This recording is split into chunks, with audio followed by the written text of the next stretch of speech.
Hoje vamos recapitular o filme chamado Somos do Futuro. Um grupo chamado Caçadores Negros profana túmulos de veteranos da Segunda Guerra Mundial para vender suas medalhas. Essa atividade é antiética, mas muito rentável para eles. O líder Borman é habilidoso em história e negociação. Ele acaba de fazer uma venda lucrativa e divide o dinheiro com seus colegas. Oleg Vasilev, conhecido como Cherep, é um neonazista em busca da Cruz de Ferro. Spirit é um Rastafari fã de rap, não apreciado por Cherep. Chuka é o nerd do grupo. Os caçadores negros chegam à área de escavação e encontram outro grupo roubando os tesouros que consideram seus. Cherep não pensa duas vezes e dá o primeiro soco. Isso dá início a uma briga. Os caçadores negros vencem a luta e mandam os invasores embora, avisando para nunca mais voltarem ali. O grupo tem um dia difícil de escavação com poucos achados. Quando param para comer, descobrem que a comida acabou.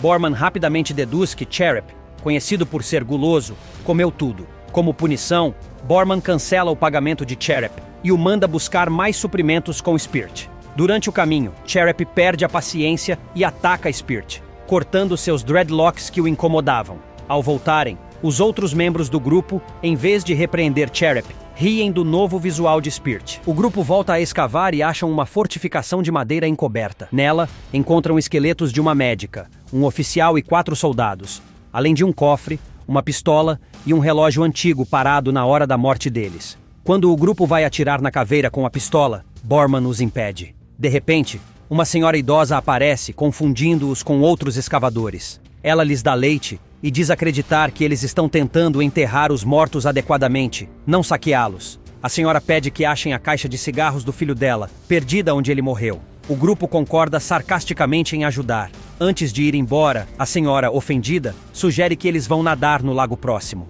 Borman faz uma descoberta bizarra. Dentro do cofre há 4 identificações militares. Essas identificações têm os mesmos nomes dos membros do grupo e as fotos são idênticas a eles. Diante dessa coincidência assustadora, o grupo conclui que devem estar alucinando, provavelmente por terem bebido vodka adulterada. Para tentar se livrar desse suposto efeito, eles decidem ir até o lago próximo para se refrescar.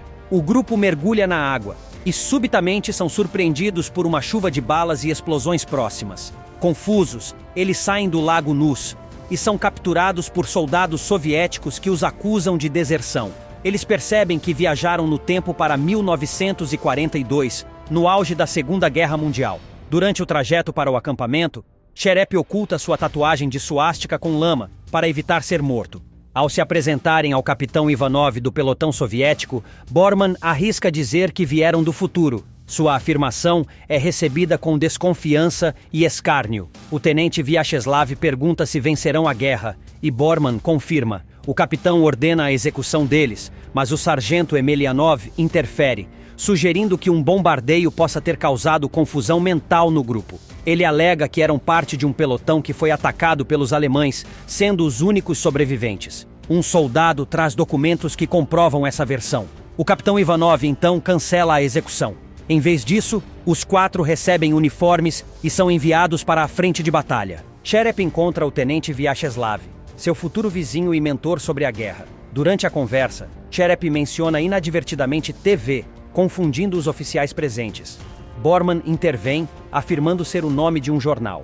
Um ataque aéreo surpresa interrompe o diálogo, forçando todos a se protegerem. A médica Nina atende os feridos corajosamente, atraindo a atenção de Borman. Ele declara seus sentimentos, mas é rejeitado por Nina, que considera o momento inapropriado. Borman a beija à força e recebe um tapa em resposta. Enquanto isso, os soldados defendem o acampamento e repelem os nazistas. Durante os reparos pós-ataque, Borman vê Chuka indo à enfermaria com flores, revelando que Nina tem outros admiradores. Borman o afasta e tenta flertar novamente com Nina, mas ela o rejeita mais uma vez. No entanto, ele parece despertar o interesse dela ao contar histórias sobre o futuro. À noite, Nina canta para animar o acampamento, acompanhada por um soldado no acordeão. Spirit surpreende a todos tocando rock and roll no violão, um estilo musical desconhecido para os soldados. O momento alegra os presentes, exceto Borman, que se mostra enciumado ao ver o tenente Vyacheslav se aproximar de Nina. Borman espera todos dormirem e tenta beijar Nina de novo, mas ela o empurra com força. Cansado de ser rejeitado, ele reúne seus amigos para voltar ao lago, achando que é um portal que pode devolvê-los ao seu tempo, mas não funciona, e eles continuam presos em 1942. Para complicar, o sargento os vê agindo estranho perto do lago e desconfia. O grupo inventa uma desculpa ruim, dizendo que nadar no lago faz parte do treinamento deles. No acampamento, o grupo é colocado para descascar batatas. De repente, aparece uma senhora idosa com uma jarra de leite. Eles acham que é a mesma senhora do futuro e pedem para ela mandá-los de volta, mas ela não entende nada. Aí eles lembram do pedido da senhora no futuro e pensam que, se acharem a caixa de cigarros do filho dela, Dmitry Sokolov, talvez consigam voltar para o seu tempo. Eles descobrem que esse Dmitry sumiu numa missão há uma semana. As coisas pioram quando Zorin, um oficial importante, chama o grupo. Ele diz que o lago onde nadavam fica em território inimigo e que eles passaram por um campo minado sem saber. O grupo alega que não sabia disso. Vendo que eles tiveram sorte, o oficial propõe uma missão: entrar nas linhas inimigas e capturar um oficial alemão. O sargento vai liderar a missão. O oficial guarda os documentos deles no mesmo cofre que acharam na fortificação de madeira dias atrás. Spirt fica chocado ao perceber que os corpos na fortificação de madeira eram deles mesmos. Quando alguém pergunta as horas, Bormann diz que são 16h42. Ele lembra que o relógio encontrado marcava esse horário e descobre que só tem 62 horas de vida. Bormann então começa uma contagem regressiva. O grupo sai em missão à noite e consegue pegar um oficial alemão, mas não o amordaça direito. O oficial grita e o alarme toca. Eles fogem dos tiros, mas os alemães estão quase alcançando. Numa última tentativa, o sargento se sacrifica para deixar o grupo escapar. Antes de irem, o sargento pergunta a Bormann quando eles irão ganhar a guerra. Ao saber a data, o sargento sorri e enfrenta os alemães. Ele mata vários, mas acaba morrendo na luta. O grupo foge pela floresta e para descansar. Isso é um grande erro, porque logo depois os alemães os pegam de surpresa. Eles são levados para um coronel alemão que Bormann conhece dos livros de história. Para provar que vem do futuro, Bormann começa a contar a própria vida do coronel e fala sobre as batalhas de Stalingrado, a invasão de Berlim e a morte de Hitler. O coronel fica envergonhado pela derrota da Alemanha, mas agradece a Bormann com uma bebida e salsichas. Mesmo assim, ele manda Bormann para um celeiro onde estão seus amigos e o próprio Dmitry, muito machucado. Dmitry conta que fez um túnel para fugir, mas quebrou a perna e não pode sair. Ele dá sua caixa de cigarros para o grupo entregar à mãe dele. Quando saem do celeiro, Spirt tosse e um guarda percebe. Dmitry canta para distrair o alemão enquanto os outros fogem. Eles ouvem Dmitry sendo morto a tiros. O grupo volta para o acampamento e se apresenta a Zorin. Ele está muito bravo porque eles não pegaram nenhum inimigo e um aliado morreu. Eles não falam nada sobre terem sido presos.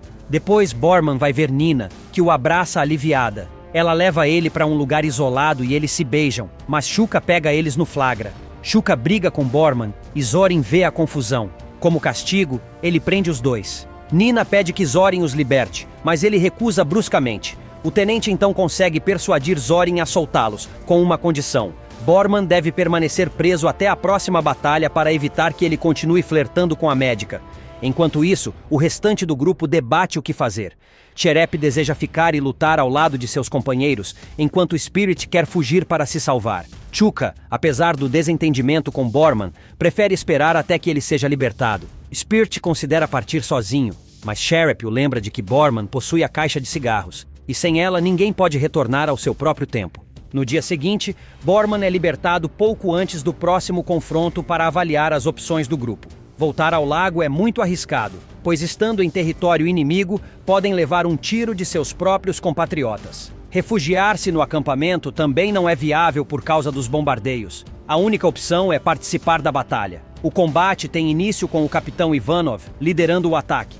Bormann está na linha de frente, seguido por Cherep, Spirt e Shuka. Durante o confronto, Bormann é atingido na perna por um projétil, forçando-o a buscar abrigo em uma cratera de bomba. Enquanto isso, Cherep, Shuka e o tenente Vyacheslav planejam destruir uma metralhadora inimiga localizada em um bunker, que está causando muitas baixas entre seus companheiros. O tenente oferece um par de granadas a Cherep para realizar a missão, mas ele inicialmente recusa por ser uma tarefa extremamente perigosa. No entanto, o tenente consegue convencer os dois e eles partem para destruir a metralhadora. Enquanto isso, Nina presta os primeiros socorros a Bormann. ela promete voltar depois de atender outros companheiros feridos. Em seguida, Nina vai ajudar o Capitão Ivanov, que também foi ferido durante a batalha. Ela começa a arrastá-lo em direção à mesma fortificação que os caçadores encontraram destruída no futuro. Bormann, percebendo o perigo iminente, grita desesperadamente para que Nina se afaste. No entanto, ela não consegue ouvi-lo devido ao barulho da batalha. 4 outros soldados se juntam a Nina para ajudar, e todos entram na fortificação com o Capitão Ivanov. Nesse momento, a contagem regressiva no relógio de Bormann chega ao fim. Imediatamente, a fortificação é bombardeada pelos alemães, cumprindo o destino que Bormann já conhecia do futuro. Apesar da dor, mas com o desejo de vingança, Bormann se reúne com seus amigos e juntos conseguem destruir a metralhadora inimiga. Após isso, os soviéticos avançam para eliminar os alemães restantes. No entanto, no final da batalha, Shuka é atingido por um tiro no peito. Os amigos carregam Shuka ferido e correm para o lago. Ao mergulharem, eles ressurgem ilesos no século XXI. Seus pertences ainda estão no mesmo lugar onde os deixaram, e parece que estiveram ausentes por apenas alguns segundos. Bormann olha em silêncio para uma foto de Nina, enquanto Sherep remove a tatuagem de suástica de seu braço, usando uma pedra afiada. Ao retornarem a São Petersburgo, os caçadores avistam um grupo de neonazistas e se preparam para confrontá-los, decididos a ensinar-lhes uma lição. Espero que tenham gostado. Até a próxima!